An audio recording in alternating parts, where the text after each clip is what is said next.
guys, welcome back to my channel. I'm Janae and I'm back with another video. Hey. So today's video, I guess it would be more in the miscellaneous category, but I feel like this is so much needed. So I want to share this with you guys. So this video is going to be all about tips for psychology majors for both undergrad and graduate students. If you guys didn't already know, I have my master's of science in psychology, and it's with the concentration in clinical psychology.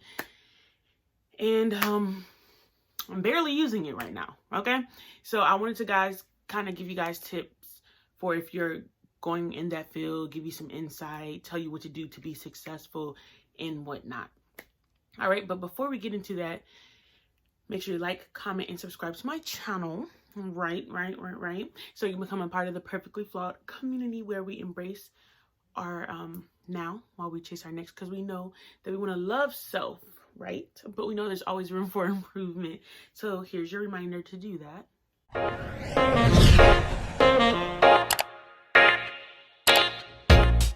Yeah, so now let's get into the actual video.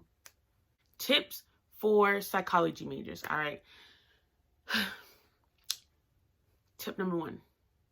Really know, I mean, it's kind of hard to say this because I also encourage college students when they first go in, it's okay if you're not sure what you want to do. There's a lot of options out here. I'm sure you have a lot of interest. Maybe you have no interest and you're trying to find an interest, whatever. It's hard.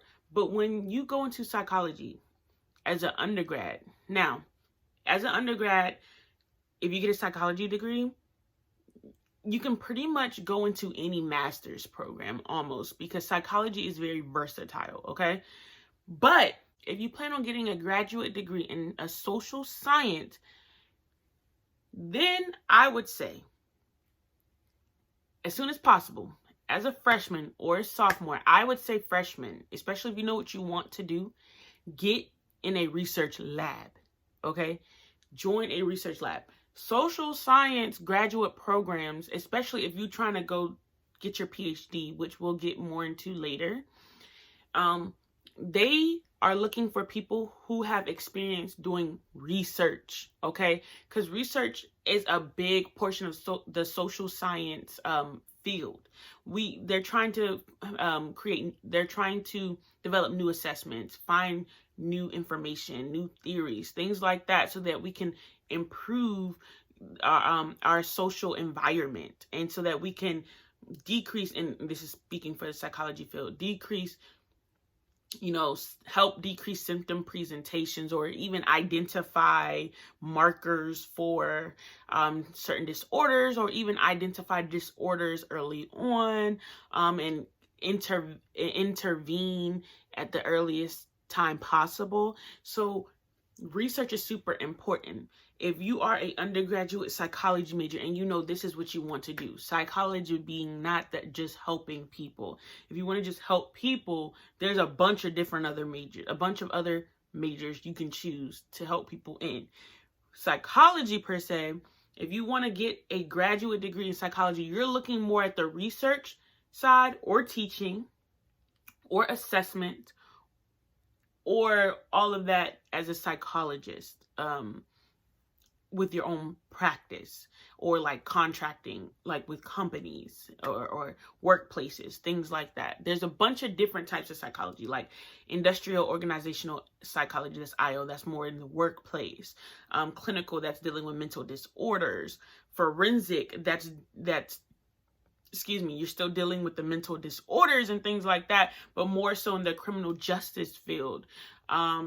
So figure out which way you want to go. But regardless, if you want to do any of those things and you don't want to hit so many roadblocks, do research while in undergrad.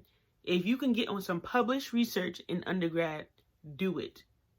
If you're in a master's program, that's what you need to do too.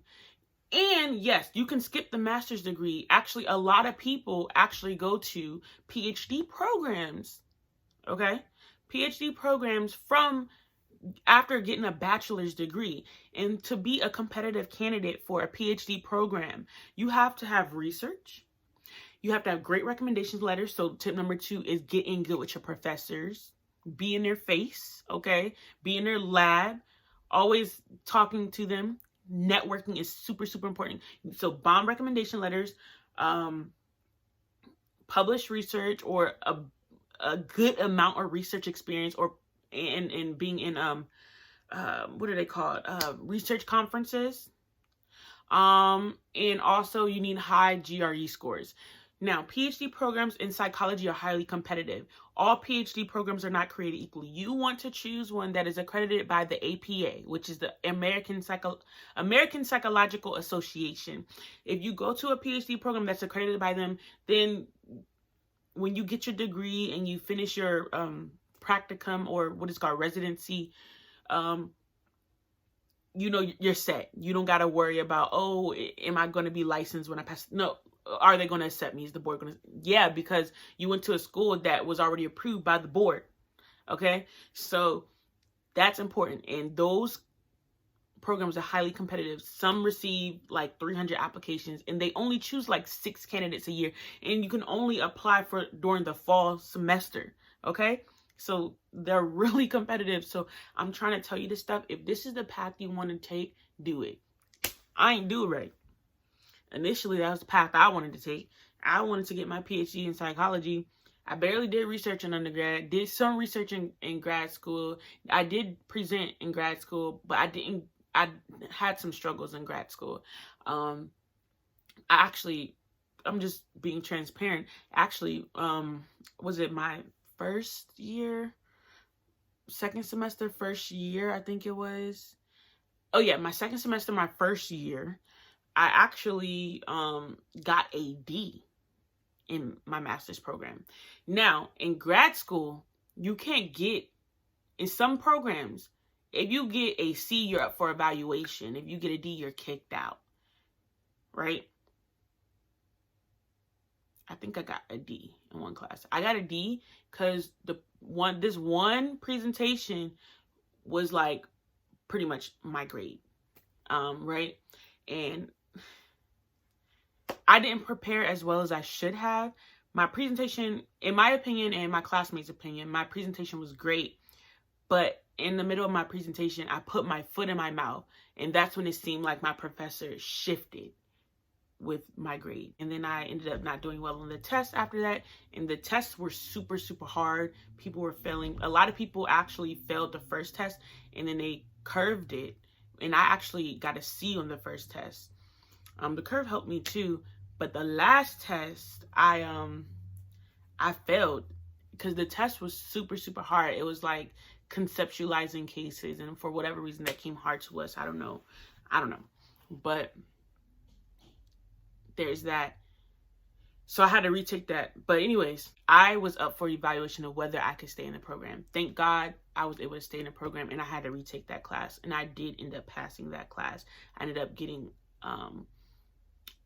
a great grade.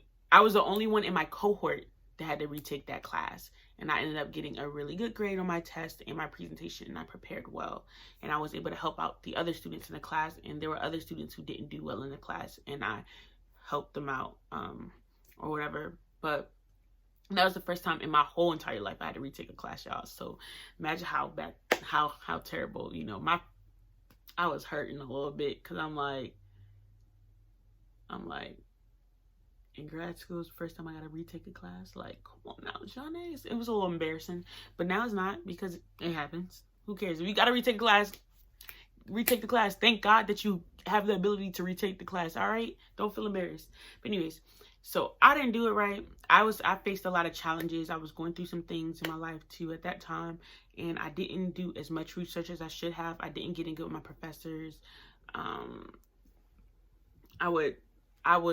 I have this horrible procrastination habit. So I had recommendation letters, but they weren't bomb. I might have had one bomb recommendation letter, and you need about at least 2, and then maybe an employer or whatever. But it's good to have 3 professors with bomb recommendation letters. You want your recommendation letters to sell you to the program, to pretty much tell the program that it would be a mistake if you don't allow them into your program, because this person is going to do great things. This person is a great student, fast learner, a hard worker. You want your recommendation not to be surface level. It needs to go deep and really like be specific. So if you want to go the psychology route, you're in a bachelor's program in psychology or a master's program in psychology, you those are the things you need. You need to make sure that you're doing research and you maybe get some published, or just be on a lot of research, be in a lot of research conferences and whatnot. Know that stuff well, and you want to get great recommendations, and make sure you practice for the GRE, right? Now that's only part of the issue. That's only part of the struggle. Oh, and with the GRE is probably the hardest test I've ever taken. And I did terrible, 3 times? I didn't do terrible 3 times, but my scores were like this 3 times, but they never met the numbers that will make me a competitive student. And I don't believe in standardized tests anyways. I don't believe it really says much about me. I mean, yeah, I did struggle in grad school, but I got my degree and I ended up graduating. And I did way better when I had my head on straight, right? Finished my master's thesis, defended that joint, had a paper. Like, I have a whole master's thesis completed. So, I mean, I don't think it really measures your success in a program. So, I think it's kind of dumb, the GRE. Just like that, it's like the SOL and the ACT for grad school. I think it's stupid. But, neither here or there. But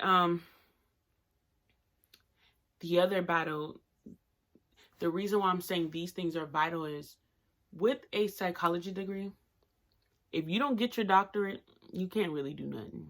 I'm just keeping it real with y'all. That's what I'm telling y'all about PhD program. You can't do nothing with it. I have mine. The only thing I can do is work as a community-based counselor. Unless you can network. Unless you have some connections in the government, you might be able to do something. Or if you want to go into like the FBI or something like that. But even that's hard to get into too. But if you want to get into the government, and you have those connections, then cool. Undergrad in psychology or a master's degree in psychology is good for you. But if you don't got any of that, bad idea, sis or bro. So you have to make sure you get your PhD. You have to plan on that. And the good thing about it is a lot of APA accredited PhD programs actually pay for your education, and some actually give you a stipend too. So you got to look into that as well. Okay? So I just wanted to share that with you. If you guys want to be successful in this field, what you really got to do, what people aren't telling you. Now, my professor did tell me, as a freshman, if you don't get your PhD, you need to change your major if you don't plan on getting your PhD. She's right. Like, I did take that seriously because I'm going to get my PhD. Duh, I'm going to be a doctor in psychology. But, I didn't work hard enough for it. Everything happens for a reason, and maybe that just wasn't my path. So let's go back to, if you want to help people. If you want to help people, there's a bunch of different ways. If you just want to be a therapist, yes, you can get your PhD in psychology to be a therapist, but also in a lot of states too, you can get your master's degree in clinical social work or counseling. But you got to make sure the programs you choose are accredited by the board. So like, if you want to get your counseling degree, make sure it's CACREP accredited, which is CACREP accredited. And you can become a licensed counselor and have your own private practice in a lot of states now. So you don't have to go to get your PhD in psychology to be a therapist. I mean, to be called a therapist and a psychologist, yes. But to be a counselor, have your own private practice, and even do contract work, and you can still do pretty much the same thing a therapist does as a licensed psychologist as a licensed counselor. So there's that. And then licensed clinical social worker as well. I think the roles are almost the same, but a little different. I don't know exactly the differences between the two. But if that's what you plan on doing, that's the route to go. Don't worry about getting your PhD in psychology. And you can also get your PhD in counseling too. I mean, there's that. But you have to start with your master's in counseling, where I believe Whereas for, which you do, all the programs I looked at, you do. Whereas with psychology, you can skip the whole master's degree and go right into a PhD from a bachelor's program. That's actually the route most people take. Okay. And so just to give you guys enough, just to kind of tell you guys, what am I doing now? Yes, I have my master's degree in psychology. What am I doing? I'm in a master's program to get, again, to get my master's in counseling, school counseling, and clinical mental health counseling. So at the end of this program, what I will be getting is I'll have a master's in both, and I'll be ready to take the test to be a licensed school counselor and a licensed clinical mental health counselor, or licensed professional counselor. It's called licensed professional counselor in the state of Virginia. So that's what I'm getting my degree in, and that's what I should have did in the first place. And my cousin told me that before I went into the master's in psychology program. But everything happens for a reason. I'm here telling you guys and giving you guys tips, and I'm excited about that. But seriously, guys, if you are in a psychology major right now, take this information seriously. I'm telling you, you do not want to end up in my position getting a whole nother master's degree. It feels like a waste of time, but it wasn't, because I'm doing this. I'm talking to you guys about it now, and I learned a lot of valuable things from it. But seriously, unless you want to do what I'm doing right now, or you got great connections, take this information seriously, okay? So I hope you guys enjoyed this video. I hope this is going to help someone, and make sure you like, comment, subscribe, and share this video, and become a part of the Perfect Fall community, where we embrace our now while chasing our next. All right, see you in the next video. Bye. I interrupt this program to let you know you need to watch this video because it is amazing, and subscribe to my channel and see more of this beautiful face. I'm just kidding. So you can become a part of our journey together on being a healthier version of ourselves. All right.